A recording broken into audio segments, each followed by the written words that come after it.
Señor, hoy te damos gracias por la palabra hermosa, las escrituras que nos ayudan cada día a entender y conocer quién eres tú. Yo quiero darte muchas gracias y ahora que vamos a estudiar, Señor, las 7 iglesias del Apocalipsis, quiero pedirte que nos des sabiduría e inteligencia para entender esta verdad que está hoy en nuestras iglesias y nuestros corazones. Te pedimos, Señor, que podamos sacar lo mejor de cada iglesia para poder, Señor, aplicarlo a nuestras vidas. En el nombre de Cristo Jesús, amén y amén. Mis hermanos, las 7 iglesias descritas en Apocalipsis, desde el capítulo 2 al 3, son literalmente 7 iglesias que existían en el tiempo que el apóstol Juan escribió la carta. Usted ya conoce las iglesias, igual quiero recordarle, la primera fue Éfeso, la segunda Esmirna, la tercera Pérgamo, la cuarta Tiatira, la quinta Sardis, la sexta Filadelfia y la séptima Laodicea. Ahora, si usted ve el mapa, todas estas iglesias se ubicaban más o menos en lo que era Turquía hoy en día. ¿Alguno de ustedes ha ido a Turquía? Vamos a ir, ¿cierto? Amén, amén. Es un país espectacular y bueno, contiene lugares de la historia bíblica, entonces por eso es uno de los lugares que tenemos que tener ahí en check para visitar. Pues, aunque se trataba literalmente de estas iglesias en este tiempo, también hay un significado espiritual para nuestras iglesias de hoy en día. Pues en cada una de ellas vamos a encontrar de pronto algunos aspectos que hoy en día la iglesia de Dios, la actual, la mundial, está sufriendo, pero que también podemos tomar para mejorar en algunos aspectos. El primer propósito y el objetivo de las cartas era comunicarse con las iglesias y suplir las necesidades que habían en ellas de manera espiritual. El segundo propósito era revelar 7 diferentes tipos de iglesias a través de la historia e instruirlos en la verdad de Dios. Y bueno, para algunos teólogos, un tercer propósito por el cual Juan le escribe a estas iglesias era para visualizar 7 periodos en la historia de la iglesia, 7 periodos diferentes que hemos vivido a través de la historia de la iglesia. Esta es una teoría que pues tienen muchos escatólogos. Escatología es el estudio de los tiempos finales, eso es lo que significa. Entonces, vamos a ver cuál es el principal mensaje para estas iglesias. Empecemos con la de Éfeso. Dice en Apocalipsis 2, 1 al 7, que esta iglesia había dejado su primer amor. Vamos con el versículo 4. Ahí la tenemos. Dice, pero tengo contra ti que has dejado tu primer amor. Ahora, este primer amor es causa muchas veces de que perdemos la pasión y el fervor por Dios. Nosotros como iglesia tuvimos un encuentro con Dios, un enamoramiento con el Señor. Queríamos pasar tiempo siempre en la iglesia. Pastor, déjeme las llaves de la iglesia y yo me quedo a dormir porque quiero pasar tiempo en oración, quiero pasar tiempo en ayuno. Me leía la Biblia 3, 4, 5, 6 horas al día porque estaba apasionado por Dios. Pero yo creo que Dios permite que esta pasión en nosotros se baje un poco para enseñarnos una gran lección. Y es que Dios es más que una pasión, Dios es más que una emoción, Dios es convicción, Dios es fe.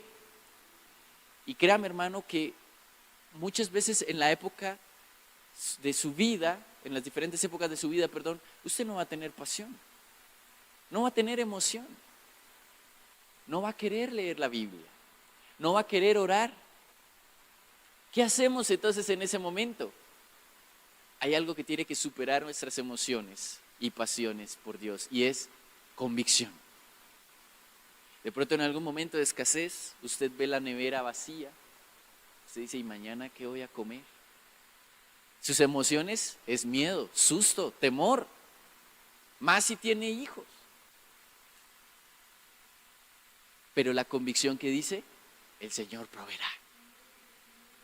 De pronto usted está enfermo, dolores de espaldas, hermano, después de los 20 años la espalda ya no es la misma que cuando uno tenía 10 años. Y ustedes que tienen 20 más, y usted dice, Señor, no me puedo ni levantar. No van a haber ganas de buscar a Dios por su enfermedad, por su dolor. Ahí usted qué tiene que hacer, convicción. Dios es mi sanador. Recuerdo una hermana que visitamos la iglesia de Sauces, insuficiencia renal, diálisis, y recuerdo visitarla y su habitación tenía dos cosas, una cama y cajas de puros medicamentos. Pero me impactó que ella en su enfermedad tenía el televisor prendido, escuchando prédicas, alabando y glorificando a Dios. Y me impactó más cuando me vi ahí, yo, ay pastor, ¿y usted ve mi prédica ahí? Y la hermana, sí pastor, yo a la hora que empieza el culto pongo la predicación. Y yo, ay, vea, me veo más flaco en televisión.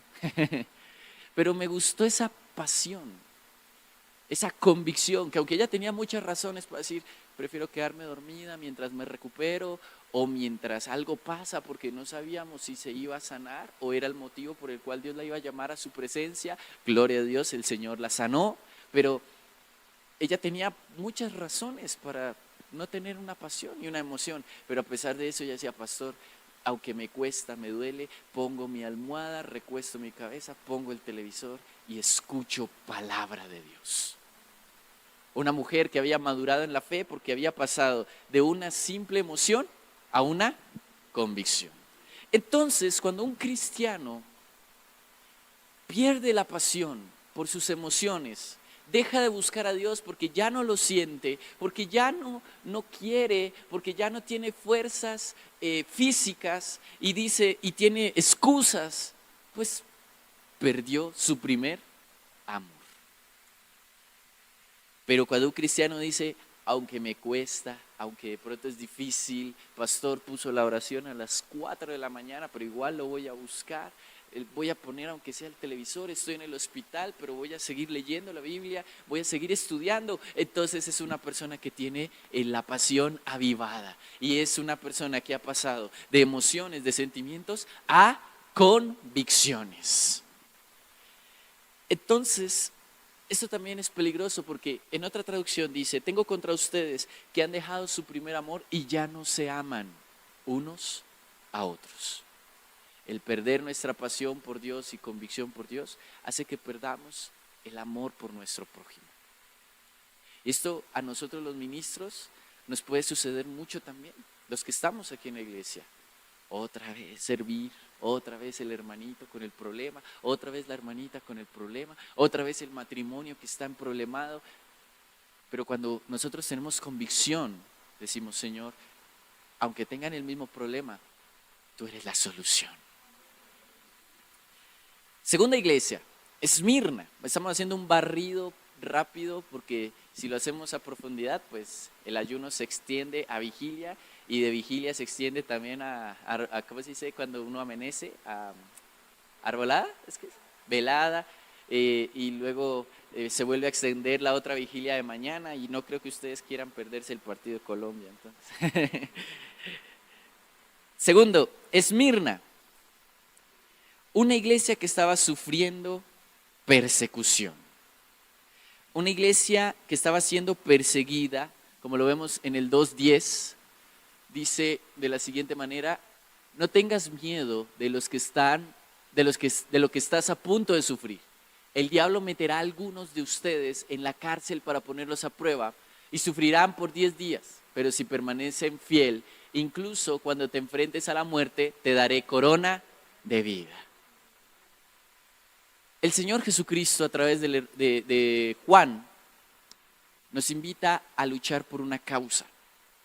Muchos hoy luchan por causas del mundo y nos guste o no admitirlo, todas estas son causas efímeras, causas que van a pasar a la historia, causas que muchos incluso van a olvidar. ¿Cuántos soldados no sufrieron y no dieron sus vidas por la causa por ejemplo, de una nación en la Primera y Segunda Guerra Mundial, y hoy ya no son recordados.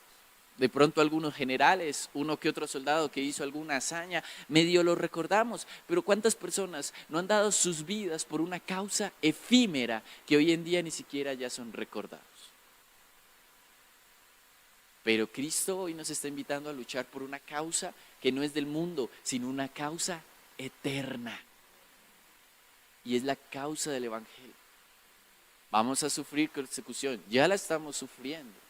De pronto, en algunos países del Medio Oriente vemos las noticias, ellos están sufriendo una persecución ya física, donde están buscando sus casas y si les encuentran una Biblia, les encuentran de pronto, están reunidos en causa de Dios, los llevan presos, los ponen a hacer trabajos forzados o los ejecutan.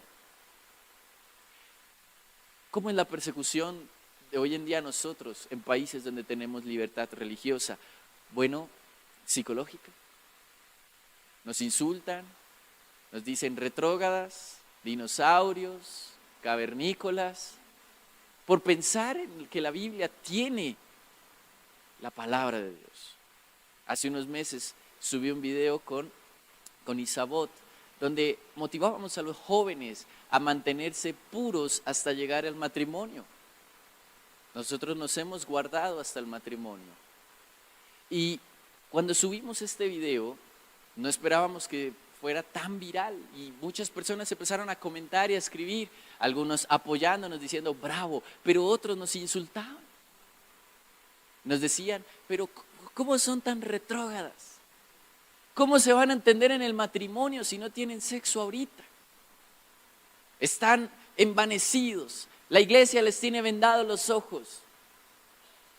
Y os guste o no, hermanos, ese pensamiento colectivo de las personas te termina cuestionando y dices, oiga, ¿será? Pero cuando vas a la Biblia y tú dices, y es una lucha, es una persecución, porque hasta se burlan de ti. Es más, hasta recibí denuncias. Pues estamos imponiendo nuestras formas de pensar. Había gente que incluso dijo, deberían bloquear ese video porque lo único que va a hacer es reprimir a nuestros jóvenes. Eso es persecución. Gracias a Dios hay una ley que respalda, que fue la que yo escribí y dije, tengo una ley que me respalda y es la libertad de expresión.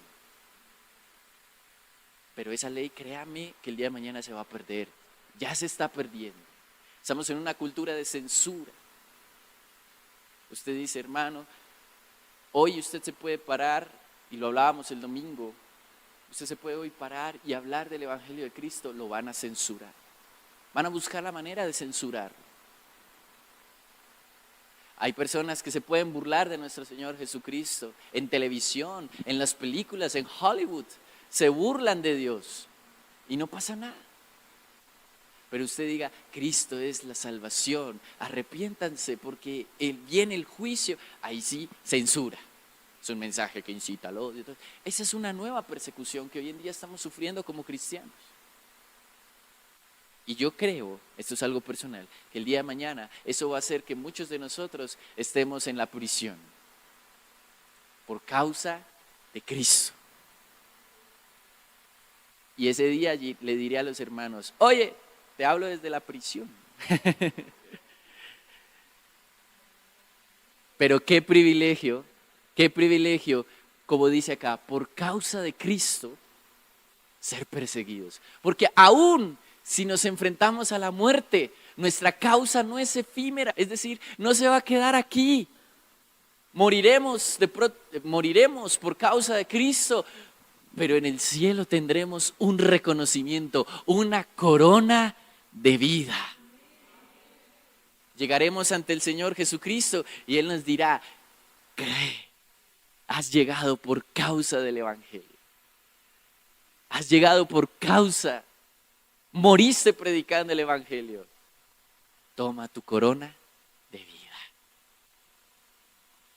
Y esto es algo que la iglesia de la Esmirna, el Señor les dice. Vamos con la iglesia de Pérgamo rápidamente. Una iglesia que necesitaba arrepentirse, 2:16. Una iglesia que el Señor los llamó al arrepentimiento, al pecado que había en sus corazones. Pues la iglesia dice de la siguiente manera, el Señor Jesucristo: arrepiéntete de tu pecado. O de lo contrario, vendré ante ti de repente y pelearé contra ellos con la espada de mi boca. Versículo 17, Dani. Todo el que tenga oídos para oír debe escuchar el Espíritu y entender lo que Él dice a las iglesias. A todos los que salgan vencedores les daré del maná que ha sido escondido en el cielo, y le daré a cada uno una piedra blanca, y en la piedra estará grabado un nombre nuevo que nadie comprende aparte de aquel que recibe. Hay dificultades que sufre la iglesia. Yo he estado en iglesias donde se siente algo específico que tenemos que solucionar. Han habido pastores que cuando me invitan a predicar a una de sus iglesias o cuando me comentan sobre sus iglesias, dicen: pastor, nuestro problema es este. Cuando es con los jóvenes, hay muchos jóvenes con baja autoestima, con problemas emocionales. Cuando es con los adultos, la iglesia es una linda iglesia, pero tenemos este problema de envidia, tenemos este problema de mentiras, tenemos este problema de orgullo, tenemos este problema. Todas las iglesias luchamos con algo, con frialdad espiritual. Se convoca un ayuno, no llegan. Yo tuve ese problema al principio en la iglesia allí que tuve que pastorear en Sauces. Llamaba y les decía: hermanos, ayuno y oración. Y éramos dos, yo y la moto que estaba ahí parqueada entre la iglesia. Y fue una oración clamándole al Señor: Dios, aviva, aviva, aviva, aviva. Pero no nos conformamos con eso. No nos conformamos con la frialdad espiritual. Seguíamos orando. Recuerdo que una vez un culto, un miércoles, yo tenía normalmente 2, 3 personas. Y hubo un miércoles donde me quedé solo. No llegó nadie. Nadie llegó.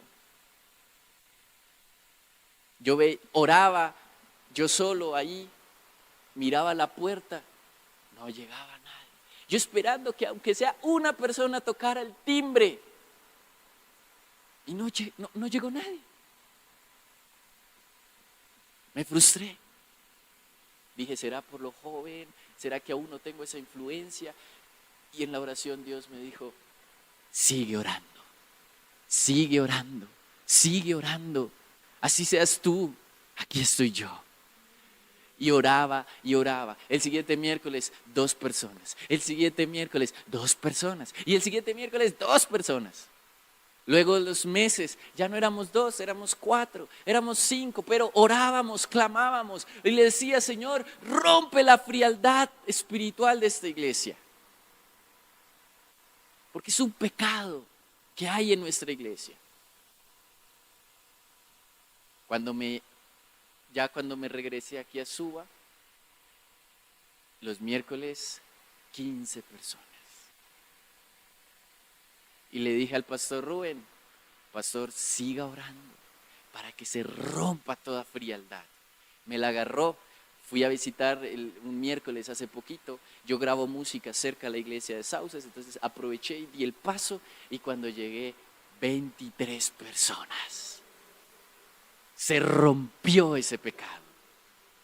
Hay otras iglesias que pueden tener un problema de pronto sexual. Cuando llegué a la iglesia de Sauces, lo primero que me dijeron: aquí hay como 3 o 4 pastores antes de usted que han caído en inmoralidad sexual. Casi que sentía al enemigo diciéndome: y el que sigue eres tú. Pero empezamos a orar: Señor, rompe inmoralidad sexual en este lugar. Tuvimos una pareja, orábamos por esa inmoralidad sexual para que se rompiera, y nunca me olvido que estaba orando un día por eso. Me llama un hermano de la iglesia: pastor, yo estoy en unión libre, pero siento ahorita la necesidad de casarme, de colocar todo en orden delante de Dios. Amén. Y a las semanas ya lo estábamos casando.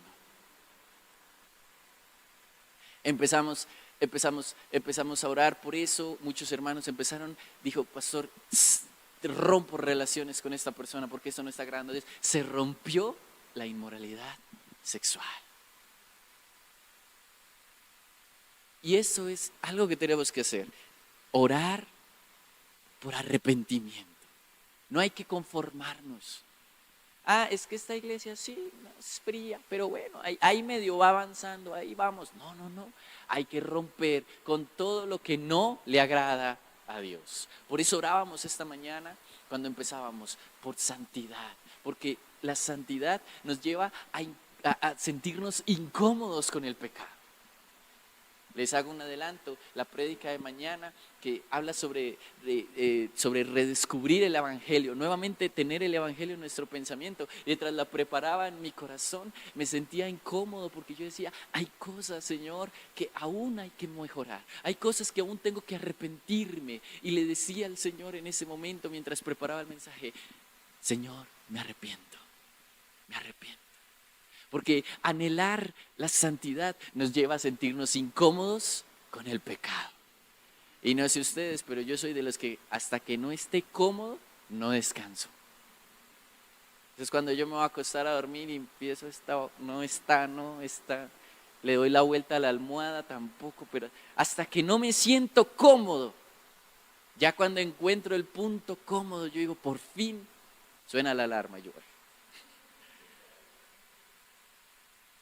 queremos, anhelo, iglesia, por medio de nuestro Señor Jesucristo, también les solicito que hoy esté en nuestro deseo de no estar cómodos con el pecado.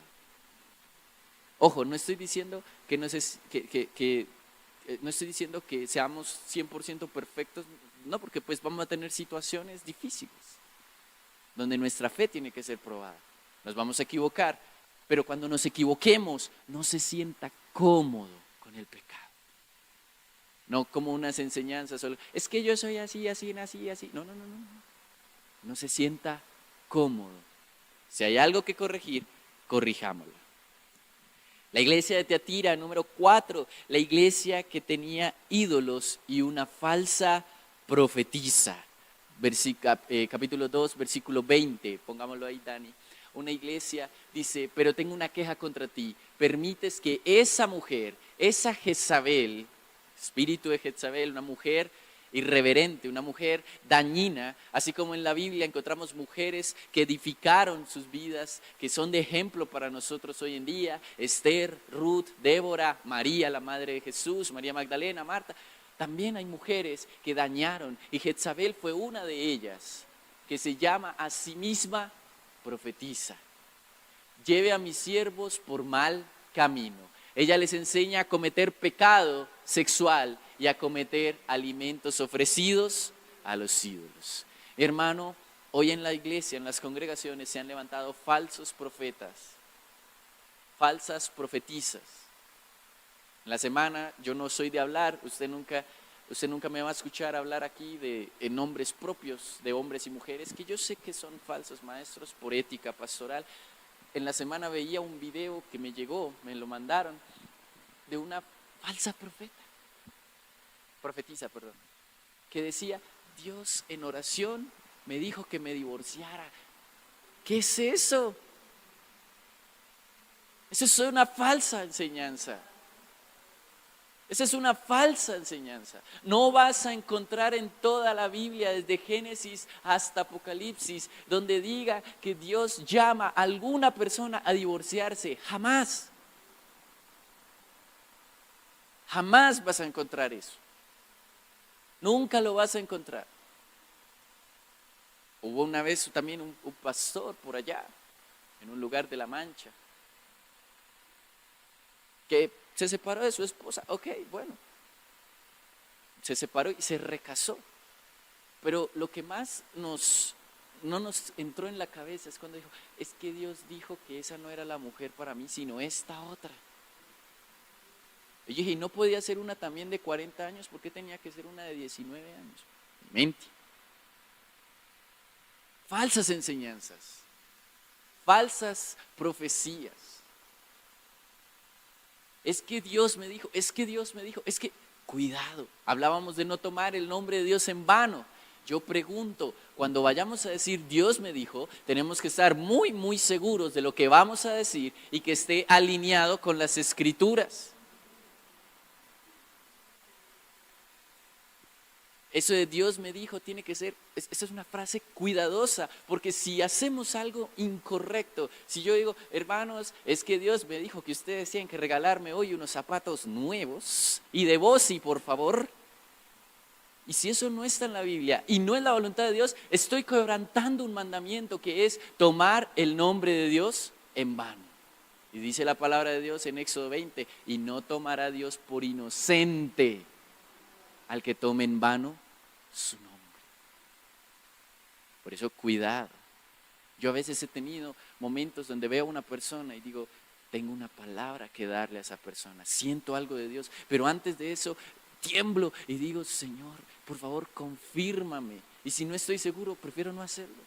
O me acerco a esa persona y digo, mira, siento algo, puedo ser yo, puedo estar equivocado, analízalo, óralo. Pero de pronto hay esa cosita que estás haciendo, ponla delante de Dios porque de pronto no está bien. O lo contrario, eso que estás haciendo, sigue haciéndolo. Soy yo, pero óralo, porque podría ser algo de Dios que te va a bendecir. Es diferente.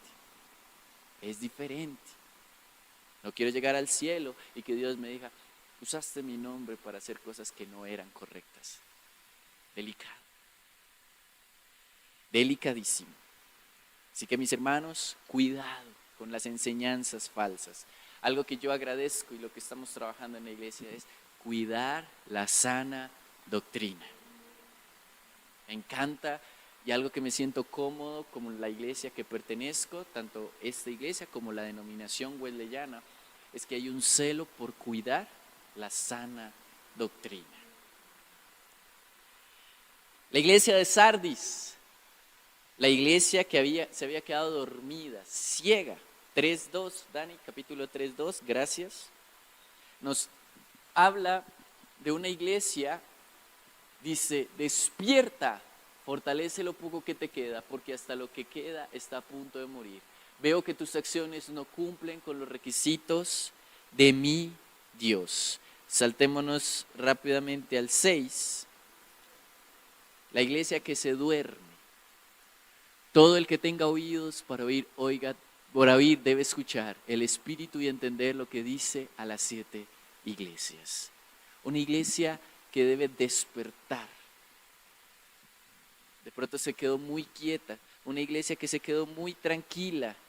Una iglesia que se quedó en un ámbito de pronto de comodidad, de conformismo, pero hay que despertar. Pues la iglesia de Sardis, vean lo curioso, el Señor les dice a los de Sardis también, levántate, unge tus ojos con clorilo, un medicamento para poder ver, y empieza a ver.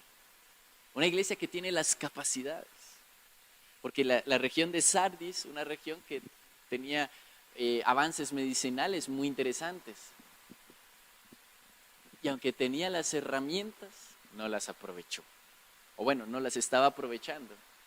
Por eso el Señor Jesucristo les dice hoy a la iglesia que despertemos. Quiero retroceder desde el versículo 1, Dani 3:1, para que veamos bien el contexto. Dice, escribe esta carta al ángel de la iglesia de Sardis. Este es el mensaje de aquel que tiene el Espíritu de Dios de 7 aspectos y las 7 estrellas. Yo sé todo lo que haces y que tienes fama de estar vivo, pero estás muerto. Versículo 2, despierta. Eso ya lo leímos, fortalece lo poco que te queda, porque hasta lo que queda está a punto de morir. Veo que tus acciones no cumplen con los requisitos de mi Dios. Versículo 3. Vuelve a lo que escuchaste y creíste al principio y reténlo con firmeza. Arrepiéntete y regresa a mí. Si no despiertas, vendré a ti de repente, cuando menos lo esperes, como lo hace un ladrón. Versículo 4. Sin embargo, hay algunos en las iglesias de Sardis que no han manchado la ropa con maldad. Ellos caminarán conmigo vestidos de blanco, porque son dignos. 5. Todos los que salgan vencedores serán vestidos de blanco. Nunca borraré sus nombres del libro de la vida, sino que anunciaré delante de mi Padre y de sus ángeles que ellos me pertenecen. Hay unos dormidos en la iglesia, hay unos que están despiertos, trabajando. están esforzándose. Ya estamos terminando, nos quedan las últimas 2 iglesias. Para mí, estas iglesias representan claramente nuestra época de la historia. La iglesia de Filadelfia y la iglesia de Laodicea. La iglesia de Filadelfia tiene una curiosidad y es que es la única que el Señor no le llama la atención. Lo único que les dice es que de pronto son débiles, pero no es porque ellos lo quisieran así. Es una iglesia que había perseverado pacientemente. Vamos con el 3:10. La iglesia que había perseverado pacientemente dice: debido a que has obedecido mi mandato de perseverar, yo te protegeré del gran tiempo de prueba que vendrá sobre el mundo entero, para probar a los que pertenecen a este mundo. Hermano, hay una virtud que tiene la iglesia de Filadelfia que nosotros hoy tenemos que atesorar en nuestro corazón, y es la perseverancia. Hoy en día la gente ya no persevera. Hoy en día es difícil, incluso aún entre cristianos. Llega una dificultad en la iglesia, un problema en la iglesia, y se van de la iglesia, se van a otra iglesia. Cuando alguien me dice, yo me fui de la iglesia porque me peleé con mi pastor. Ustedes no se imaginan cuántas veces yo he peleado con los pastores de la iglesia. Y sumémosle porque el principal pastor de acá es mi papá, y entre hijo y padre hay discusiones. Pero siempre, y aunque muchas veces yo digo, ya no aguanto más, me voy, lo pongo en oración y Dios me dice, tú eres llamado a este lugar. ¿Hemos tenido momentos difíciles como iglesia? Claro que sí. Hemos tenido circunstancias muy difíciles. Yo recuerdo que en el 2000 por allá, 15, no me acuerdo bien, nos quedamos prácticamente solo yo y mi papá. Y en los tiempos de alabanza y de adoración, era él con su guitarra y yo con el bajo. Nos tocó solos, porque se nos fueron los chicos de la alabanza, todos. Y yo medio sabía charrasquear la guitarra. Pero bendito sea ese momento, porque en la perseverancia Dios desarrolló algo a mí, un don y un talento musical, que hoy en día está al servicio de ustedes. Ahorita estamos pasando un momento espectacular. Tenemos un grupo de alabanza bonito, fortalecido, que está creciendo. Yo le digo, Señor, gracias por haber traído a estos chicos que nos ayudan con la alabanza. Hasta incluso, ¿saben qué día? Yo me acostumbré en esas temporadas de la década pasada, hasta casi que finales, solo yo con la guitarra, con mi hermano, porque después llegó mi hermano a sumar, y yo me acostumbré a ministrar viernes, a ministrar sábados, a ministrar domingos, durante todos esos años, dale, no pares, no pares. Y este año, cuando recibí la programación de la alabanza, me di cuenta de una cosa, y es que yo no estaba. Y dije, ¿no me pusieron en la alabanza? Y le escribí a Alejita y le dije, ¿qué pasó ahí? Y me dijo, no, es que tienes que descansar, hay que darte descanso. Y yo, eso se siente raro. Y me hice aquí, y me empecé a hacer acá, y yo, uy, ¿esto es recibir? Uy, no, ¿qué? Dije decir yo, qué berraquera ser hermano que recibe, porque se siente uno. Y qué lindo eso, hermanos, porque eso fue la siembra de lo que hoy cosechamos. Si no hubiéramos perseverado, no estaríamos viendo estos frutos tan hermosos. Lo mismo con los predicadores, lo mismo es perseverar. Después de todo, Mateo capítulo 24, versículo 13 dice, el que persevera hasta el fin será salvo. Si tú quieres ver frutos en tu iglesia, si tú quieres ver frutos en tu familia, frutos en tu vida, persevera. La iglesia de Filadelfia perseveró. Y por eso tenían esta gran ventaja. Y es que el Señor los protegió de todo. Y además de eso, de protegerlos, les mostró al mundo que ellos eran de Dios. Imagínense eso tan lindo. Que Dios pueda decirle, oiga, hermana Leonor, ¿usted ha visto a la hermana Luz Nidia? Ella me pertenece. Uy. Hermano José Saúl, Qué privilegio que Dios te diga, te perteneces. Debe uno sentirse emocionado y feliz. Porque eso se logra a través de la perseverancia. Eso pasa con las relaciones de pareja. Cuando vemos un matrimonio empezando, uno tiene miedo. Señor, que duren, que duren, que duren. Ya después, cuando vemos un matrimonio de 30, 40 años, 50 años, han perseverado, decimos, qué testimonio, qué ejemplo. Definitivamente eran el uno para el otro. Cuando perseveramos en la fe cristiana, es que tenemos esta identidad de que somos hijos de Dios. Y la Odisea, termino rápidamente, la iglesia de la fe tibia, la iglesia que se mezcla con el mundo, la iglesia que piensa que tiene que tener un pie en el mundo y un pie en Dios. Ahora, esto no hace referencia a lo que hoy día, digamos, cosas del mundo, porque si nos ponemos extremistas, hermanos, tenemos ropa del mundo, tenemos sillas que hizo el mundo, tenemos pintura que hizo el mundo, o sea, estamos en un mundo, sino que se refiere a las influencias, a la forma de pensar del mundo. Nosotros como iglesia tenemos una identidad clara, tenemos una tradición clara, tenemos una historia muy clara que Dios mismo nos ha dado. ¿Dónde nació el congregarnos? El estar reunidos, estudiando la palabra de Dios. No nació del pensamiento humano, nació de Dios directamente, que empezó a colocar el deseo en los apóstoles cuando fundaron la iglesia, cuando empezó la iglesia a través del Espíritu Santo. Fue Dios que les puso ese deseo. El día del Pentecostés, el Señor Jesús les dijo, vayan y oren, porque voy a hacer algo impresionante allá. Y allá empezaron a nacer los cultos de oración.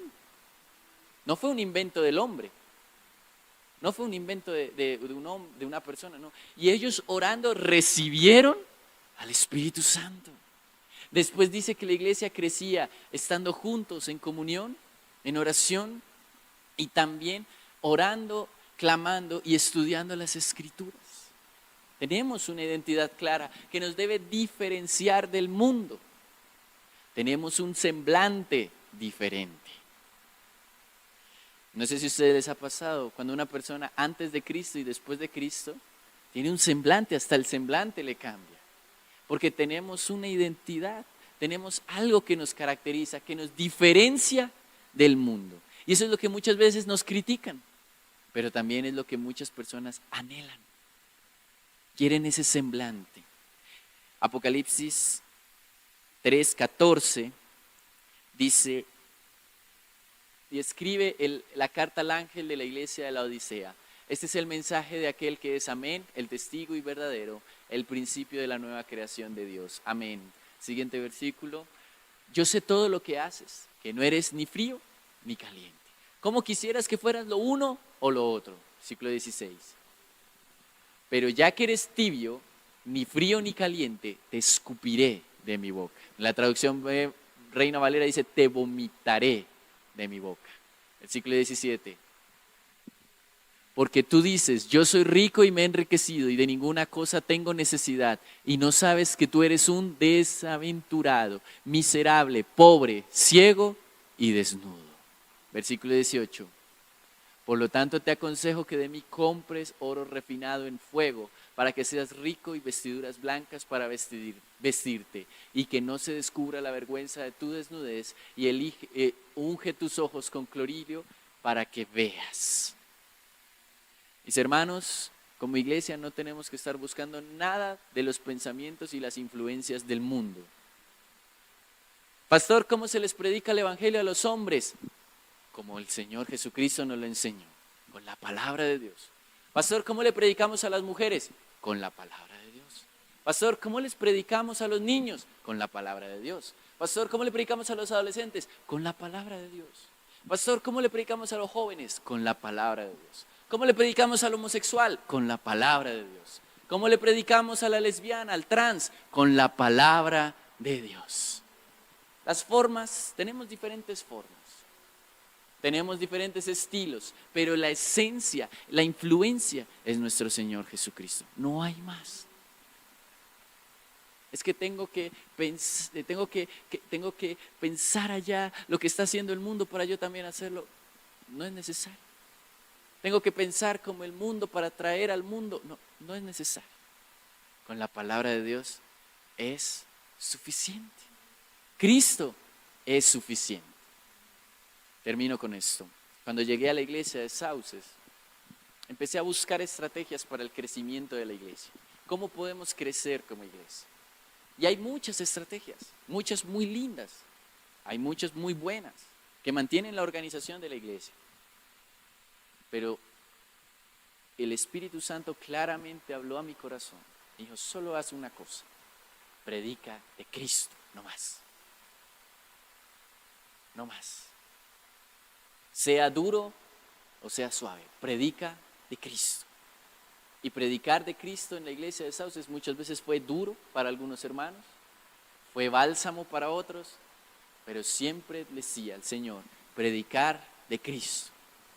Y eso es lo que empezó a despertar en las personas, el hambre de querer buscar al Señor. Finalmente Charles Spurgeon, un increíble predicador conocido hace unos siglos atrás, dijo, si nuestras predicaciones no nos llevan a Cristo, entonces no estamos haciendo absolutamente nada.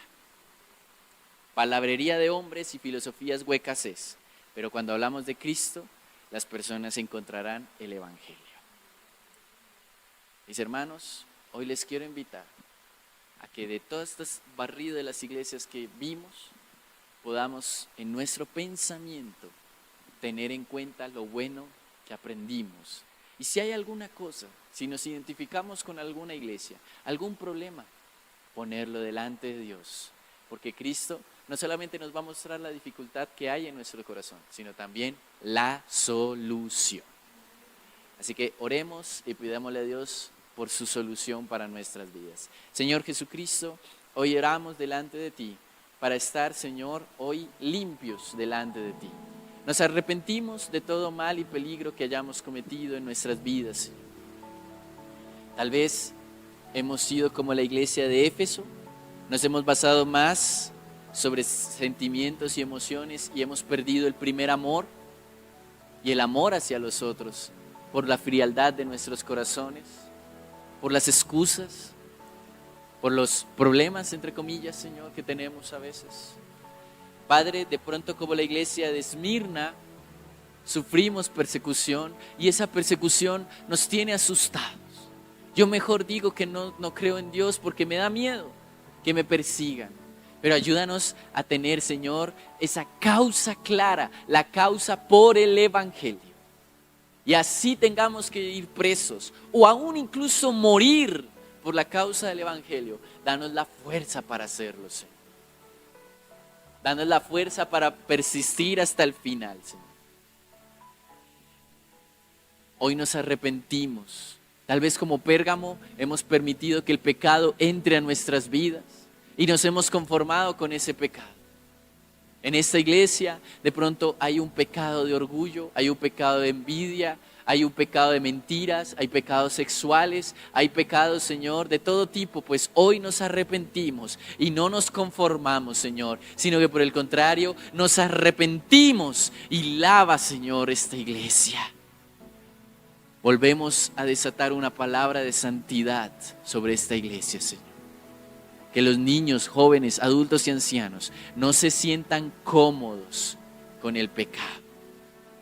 Tal vez como la iglesia, Señor, de Tiatira, hemos creído en falsas enseñanzas, en falsas profecías, porque suenan lindas, suenan bonitas, pero son herejías, son anatemas, Señor, son falsas enseñanzas. Y las hemos atesorado en nuestro corazón, hoy las sacamos. Saca de nuestro corazón lo que no esté bien, las herejías, las falsas enseñanzas, las filosofías huecas e ideologías que lo único que hacen es dañar la iglesia. Tal vez estamos dormidos como la iglesia de Sardis.